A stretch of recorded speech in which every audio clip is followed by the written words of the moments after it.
Hello student, তোমরা যারা ক্যালকাটা ইউনিভার্সিটির আন্ডারে প্রথম সেমিস্টারের ছাত্রছাত্রী আছো, তোমাদের জন্য আজকের ক্লাসটা খুবই গুরুত্বপূর্ণ। আজকের ক্লাসে তোমাদের ইএনভিএস অর্থাৎ পরিবেশবিদ্যা সাবজেক্টের 2 নম্বর ইউনিট থেকে গুরুত্বপূর্ণ 3টি 5 নম্বরের প্রশ্নের উত্তর নিয়ে আলোচনা করব। প্রথম প্রশ্ন আছে, দেখো, জনসংখ্যার বাস্তুবিদ্যা আর হচ্ছে সম্প্রদায় বাস্তুস্বাস্থ্য কী? দেখো, অ্যান্সারটা ভালো করে বুঝে নাও। জনসংখ্যার বাস্তুবিদ্যা অর্থাৎ পপুলেশন ইকোলজি হলো বাস্তু সংস্থানের এমন একটি শাখা যা একটি নির্দিষ্ট প্রজাতির সদস্য সংখ্যার পরিবর্তন, তাদের বিস্তারের কারণ নিয়ে আলোচনা করে। এর মূল বিষয়গুলি হলো জন্মহার, মৃত্যুহার এবং পরিযান। আর এই শাখাটি কোনো নির্দিষ্ট জনসংখ্যার বৃদ্ধি বা হ্রাসের কারণ ও তাদের পরিবেশের সঙ্গে মিথস্ক্রিয়া বোঝার চেষ্টা করে। এর প্রধান লক্ষ্য হলো প্রজাতির টিকে থাকার ক্ষমতা সম্পর্কে পূর্বাভাস দেওয়া। তারপরে দেখো, অন্যদিকে সম্প্রদায় বাস্তুস্বাস্থ্য অর্থাৎ কমিউনিটি ইকোলজি হলো বাস্তু সংস্থানের আরেকটি শাখা, যা বিভিন্ন প্রজাতির জীবগোষ্ঠী কিভাবে একে অপরের সঙ্গে এবং তাদের পরিবেশের সঙ্গে সম্পর্ক স্থাপন করে তা নিয়ে অধ্যয়ন করে। এর মূল বিষয়গুলি হলো খাদ্য শৃঙ্খল, প্রজাতির বৈচিত্র্য এবং অন্তঃপ্রজাতির প্রতিযোগিতা। এই শাখাটি বিভিন্ন প্রজাতির মধ্যেকার জটিল সম্পর্ক এবং একটি সম্প্রদায়ের গঠন ও স্থিতিশীলতা কিভাবে বজায় থাকে তা ব্যাখ্যা করে। এই দুটি শাখা একত্রিতভাবে বাস্তুতন্ত্রের জটিলতা বোঝার জন্য অপরিহার্য। তারপরে বলা হচ্ছে, দেখো, বাস্তুতান্ত্রিক প্রজাতির পরিবর্তন কি, অর্থাৎ ইকোলজিক্যাল সাকসেশন। মোস্ট ইম্পর্টেন্ট প্রশ্ন একটা। বাস্তুতান্ত্রিক প্রজাতির পরিবর্তন হলো একটি নির্দিষ্ট বাস্তুতন্ত্রে সময়ের সাথে সাথে প্রজাতির গঠন এবং সংগঠনের ক্রমিক পরিবর্তন। এটি সাধারণত কোনো প্রাকৃতিক বা মানবসৃষ্ট বিপর্যয়ের পর শুরু হয়, যা পূর্ববর্তী জীবগোষ্ঠীকে ধ্বংস করে দেয়।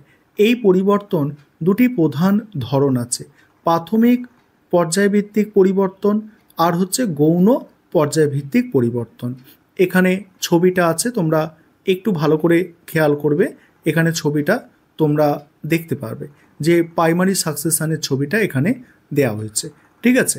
তারপরে দেখো, প্রাইমারি সাকসেশন কি, অর্থাৎ প্রাথমিক পর্যায়ে পরিবর্তন শুরু হয় এমন জায়গায় যেখানে আগে জীব ছিল না, ঠিক আছে। যেমন এখানে, ঠিক আছে, এখানে আগে কোনো কিন্তু জীব ছিল না। তারপরে আস্তে আস্তে আস্তে আস্তে জীবের উদ্ভব হচ্ছে। দেখো, যেমন লাভা প্রবাহের পর এখানে প্রথমে শ্যাওলা ও লাইকেন মাটি তৈরিতে সাহায্য করে। আর গৌণ পর্যায়ভিত্তিক পরিবর্তন শুরু হয় এমন জায়গায় যেখানে মাটি আগে থেকেই বিদ্যমান থাকে, যেমন দাবানলে পোড়া বন। তাই এই প্রক্রিয়াটি দ্রুত হয়।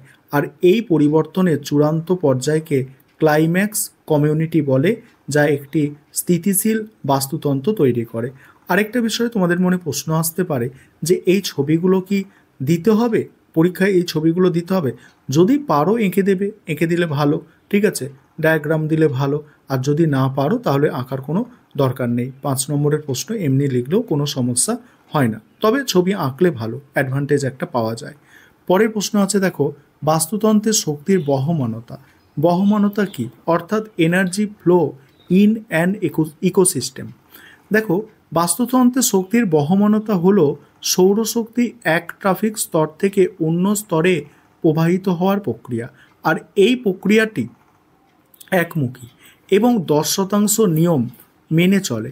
আর এই নিয়ম অনুযায়ী একটি ট্রফিক স্তর থেকে পরবর্তী স্তরে মাত্র 10% শক্তি স্থানান্তরিত হয়, বাকি 10% শক্তি তাপ হিসাবে নষ্ট হয়। এখানে একটা ছবি দেওয়া হয়েছে, এই ছবিটা বলে দিচ্ছি, আগে এটা বুঝে নাও। প্রক্রিয়াটি শুরু হয় উৎপাদক অর্থাৎ সবুজ উদ্ভিদ দিয়ে। অর্থাৎ দেখছো, এই উৎপাদক দিয়ে কিন্তু এই প্রক্রিয়াটি শুরু হচ্ছে, যা সৌরশক্তিকে খাদ্যে রূপান্তরিত করে। এরপর প্রাথমিক খাদক দেখো, প্রাথমিক খাদক এই ফড়িং, ঠিক আছে, প্রাথমিক খাদক। তাকে আবার দ্বিতীয় শ্রেণীর খাদক খায়। ব্যাঙকে আবার কে খাচ্ছে? সাপকে খাচ্ছে। সাপকে বাজ পাখি খাচ্ছে এবং বাজ পাখি মারা যাওয়ার পরে সেটা হচ্ছে কি আবার মাটিতে মিশে যাচ্ছে এবং ছত্রাক বা তার থেকে আবার উদ্ভিদ জন্মাচ্ছে, এইভাবে এটা চেন আকারে চলতে থাকে, যেটা এখানে লেখা আছে। বলছে দেখো, এরা প্রাথমিক খাদক উৎপাদককে খায় এবং দ্বিতীয় শ্রেণীর খাদক মাংসাশী প্রাণীকে খায় এবং এইভাবে শক্তির প্রবাহ চলে। প্রতিটি স্তরে শক্তির পরিমাণ ক্রমশ কমতে থাকে, যা বাস্তুতন্ত্রের প্রতিটি স্তরের মানে জীবের সংখ্যা এবং ভর নিয়ন্ত্রণ করে। এটি বাস্তুতন্ত্রের ভারসাম্য বজায় রাখে। এই ছিল তোমাদের প্রশ্নের উত্তর।